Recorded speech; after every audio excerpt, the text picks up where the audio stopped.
दोस्तों ऑस्ट्रेलिया में 2-1 से ओडीआई सीरीज हराने के बाद साउथ अफ्रीका जो है अब इंग्लैंड का रुख कर चुकी है, जहां उन्हें 2 सितंबर से लेकर 14 सितंबर के बीच इंग्लैंड का टूर करना है, जिसमें 3 ODI matches followed by 3 T20 matches खेलने हैं।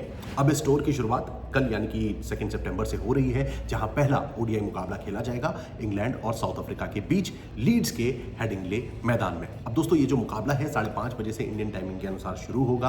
अब ऐसे में जब हम हेडिंग्ले की बात करते हैं तो इस मैदान में साउथ अफ्रीका अभी तक एक भी मुकाबला नहीं जीती है।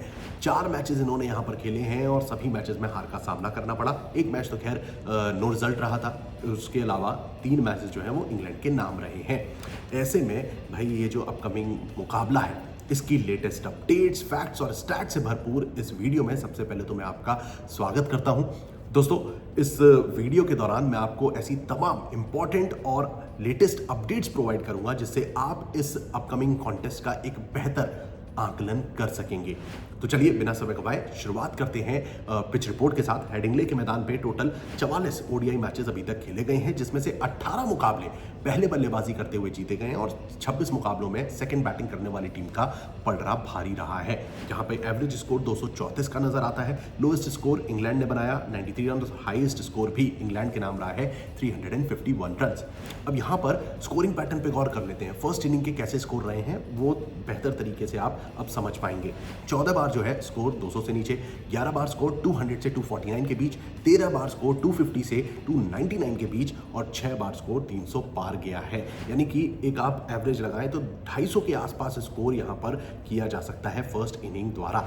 अब दोस्तों यहीं पर कैप्टन्स जो हैं टॉस जीतकर पहले गेंदबाजी करना पसंद कर सकते हैं कंसिडरिंग दीज स्टैट्स। और जहां तक बात है हेड टू हेड कंपैरिजन की, तो दोनों टीम्स के बीच आज तक 71 ओडीआई मैचेस खेले गए हैं, जिसमें से 30 बार इंग्लैंड की जीत हुई है, 35 दफे साउथ अफ्रीका का परचम लहरा है। 3 मैचेस का कोई रिजल्ट नहीं निकला और 1 मैच जो है वो टाई रहा है। ओवरऑल ये था स्टैट्स अभी तक दोनों टीम्स के। यहीं पर दोस्तों जब हम बात करते हैं इंग्लैंड में हुए मुकाबलों की, यानी कि जब साउथ अफ्रीका ने इंग्लैंड में टूर किया है, तो उस दफे 17 बार इंग्लैंड की जीत हुई है और 9 दफे साउथ अफ्रीका का परचम लहरा है, यानी कि इंग्लैंड अपने घर में तो मजबूत रही है। और जहां तक बात है लास्ट 5 मैचेस की, यहां पर पलड़ा थोड़ा सा डिफरेंट होता है, क्योंकि साउथ अफ्रीका लास्ट 5 मैचेस में से 4 मुकाबले जीत चुकी है अगेंस्ट इंग्लैंड। तो कैसा रहने वाला है अब ये अपकमिंग कॉन्टेस्ट? सबसे पहले तो जब हम बात करते हैं साउथ अफ्रीका की, तो ऑस्ट्रेलिया के खिलाफ इन्होंने 2-1 से ओडीआई सीरीज अपने नाम करी। हालांकि लास्ट मैच में ऑस्ट्रेलिया ने दिखा दिया था कि भाई पहले 2 मैचेस भले ही हारे, लेकिन जिस तरीके से उन्होंने थर्ड मैच खेला था साउथ अफ्रीका की सिट्टी पिट्टी गुम हो गई थी। वहीं जब हम इंग्लैंड की बात करते हैं तो वेस्ट इंडीज के खिलाफ इस साल वो खेल चुके हैं ओडीआई मैचेस। ओवरऑल वो 3 मुकाबले जो हैं लगातार जीते थे वेस्ट इंडीज के खिलाफ अपने ही घर में। अब उन 2 मुकाबलों को थोड़ा सा ध्यान में रखते हुए, क्योंकि लेटेस्ट मैचेस हैं, उसको ध्यान में रखते हुए देखेंगे कि इस अपकमिंग कॉन्टेस्ट में किस टीम का पलड़ा भारी हो सकता है और कौन से ऐसे खिलाड़ी हैं जो कि फॉर्म में नजर आ रहे हैं और जिनसे बेहतर प्रदर्शन की उम्मीद करी जा सकती है। पहले रुख करते हैं इंग्लैंड की ओर, जहां पर भाई आपको एज यूजुअल कोई बहुत ज्यादा चेंज देखने को मिलेगा नहीं। यहां पर आपको Jamie Smith along with Ben Duckett open करते दिखेंगे। जॉस बटलर, जो रूट, हैरी ब्रूक टीम की कमान संभाल रहे हैं यहाँ पर, जो कि मिडिल ऑर्डर में दिखते हैं along with Jacob Bethell, Will Jacks. ये एक लाइनअप डिसेंट दिखाई देता है, जहां पर इंग्लैंड हमें थोड़ा मजबूत पक्ष पे दिखाई दे रही है, जिसमें कि बेन डकेट जो है भाई वेस्ट इंडीज के खिलाफ 118 रन ठोक चुके हैं। 121 का स्ट्राइक रेट रहा था, जिसके दौरान उन्होंने 2 हाफ सेंचुरी जड़ी थी। और इसके बाद आते हैं जो रूट, जिन्होंने 3 मैचेस में 267 रन बनाए थे 105 की स्ट्राइक रेट से, जिसमें 1 सेंचुरी और 1 हाफ सेंचुरी शामिल है। तो दोस्तों ये 2 बल्लेबाजों पर आपको नजर रखनी चाहिए along with the captain Harry Brook, जिन्होंने वेस्ट इंडीज के खिलाफ 3 मैचेस में 131 रन बनाए थे 111 की स्ट्राइक रेट से, जिसमें 1 हाफ सेंचुरी शामिल थी। तो बल्लेबाजी के लिहाज से अगर आप देखते हैं तो इंग्लैंड की टीम डिसेंट दिखाई देती है। अब यहाँ पर जब हम स्क्वाड की बात करते हैं तो रेहान टीम में शामिल हो चुके हैं, जेमी ओवर्टन को रेस्ट दिया गया है और ऐसे में जो हमारा लाइनअप है वो कुछ आपकी स्क्रीन पे ऐसा दिखाई दे रहा है, जहां पर आर्चर, कार्स, आदिल राशिद और शाकिब महमूद ये जो है इस बार प्लेइंग 11 में शामिल हो सकते हैं। जिसमें कि जब हम वेस्ट इंडीज़ के खिलाफ जो मैं बात कर रहा था उस मुकाबले की, उसमें ब्रेडन कार्स ने 4 विकेट लिए थे 3 मैचेस में, 6.7 की इकॉनमी रही थी। साकिब महमूद के हाथ 8 विकेट लगे थे 4.7 की इकॉनमी के साथ, तो वहीं आदिल राशिद ने 9 विकेट निकाले थे 6.5 की इकॉनमी से। ओवरऑल ये हैं वो 6 खिलाड़ी फ्रॉम द टॉप, जैसा मैंने आपको बताया, Ben Duckett, Joe Root, Harry Brook, Brydon Carse, Adil Rashid and Saqib Mahmood, जो कि अभी रिसेंटली अच्छी फॉर्म में दिखाई दे रहे हैं। On the other hand when we talk about South Africa, दोस्तों यहाँ पर आपको कगिसो रबाडा का ऑप्शन मिल जाएगा, जो कि अब इस लाइनअप में आपको दिखाई दे सकते हैं। रयान रिकल्टन, एडन मार्करम एक बार फिर ओपन करते दिखाई देंगे, along with Temba Bavuma, Tony de Zorzi, Dewald Brevis, Tristan Stubbs, Matthew Breetzke एक ऐसे खिलाड़ी थे जिन्होंने ऑस्ट्रेलिया के खिलाफ जमकर बल्लेबाजी करी थी। 2 मैचेस में 145 रन जोड़े थे 108 की स्ट्राइक रेट से, और टॉप ऑर्डर में टीम को सपोर्ट मिला था एडन मार्करम की ओर से, जिनके खाते में पहले ही मैच में 82 रन इन्होंने ठोके थे 101 की स्ट्राइक रेट के साथ। वहीं टेम्पा बावूमा ने 2 मैचेस में खेले थे अगेंस्ट ऑस्ट्रेलिया और 84 रन बनाए थे 100 की स्ट्राइक रेट से।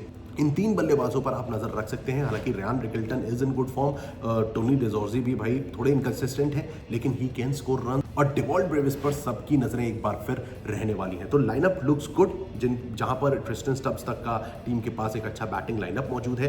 गेंदबाजी पे आते हैं दोस्तों, यहां पर कगिसो रबाडा, लुंगी एनगिडी और नांड्रे बर्गर, इन तीनों की जो तिगड़ी है ये कैसा परफॉर्म करेगी इंग्लैंड के खिलाफ, ये देखना होगा दिलचस्प। जहां पर अगर आप स्टैट्स की बात करते हैं तो बर्गर ने अभी फिलहाल ऑस्ट्रेलिया के खिलाफ 4 विकेट लिए, 5.5 की इकॉनमी रही। वहीं लुंगी एनगिडी के हाथ लगे 7 विकेट 5.1 की इकॉनमी के साथ, और केशव महाराज ने भी यहाँ पर डिसेंट परफॉर्म करते हुए 3 मैचेस में 6 विकेट लिए थे 4.6 की इकॉनमी के साथ। यानी कि अब मैंने जो आपको बताया 2 पेसर और 1 स्पिनर का यहाँ पे जो मैंने कॉम्बिनेशन दिया, वही कॉम्बिनेशन आपको इंग्लैंड में भी दिखा था, जहां आदिल राशिद, साकिब महमूद थे, ब्रेडन कार्स थे। यहाँ पर आपको लुंगी एनगिडी, नांड्रे बर्गर और केशव महाराज मिलते हैं, और यहाँ पर प्लस पॉइंट है साउथ अफ्रीका के पास कगिसो रबाडा जैसे गेंदबाज का। तो ओवरऑल जब हम दोनों टीम्स को रखते हैं आमने सामने, तो थोड़ा सा स्लाइट एज मैं साउथ अफ्रीका को देना चाहूंगा, क्योंकि वो ऑस्ट्रेलिया जैसी टीम के खिलाफ खेल के आए हैं और डिसेंट परफॉर्म किया है। तो यहाँ पर साउथ अफ्रीका जो है वो बेहतर परफॉर्म कर सकती है इन टर्म्स ऑफ बॉलिंग, लेकिन बल्लेबाजी में जो इनकंसिस्टेंसी है साउथ अफ्रीका की, वो उन पर भारी पड़ सकती है। क्योंकि अगर आपको याद हो, ऑस्ट्रेलिया के खिलाफ 270 से लेकर 290 के बीच में इन्होंने पहले 2 मैचेस में रन स्कोर करे थे, और वहां पे मैनेज कर लिया था, ऑस्ट्रेलिया को दबाया था अपनी गेंदबाजी के चलते। लेकिन यहाँ पर जब हम इंग्लैंड की बात करते हैं तो they have a pretty good lineup, जो कि अपने घर पे हमेशा शेर रहे हैं, और ऐसे में जब हम दोनों टीम्स को रखते हैं आमने सामने, तो इंग्लैंड का पलड़ा भारी नजर आता है अपने घर में।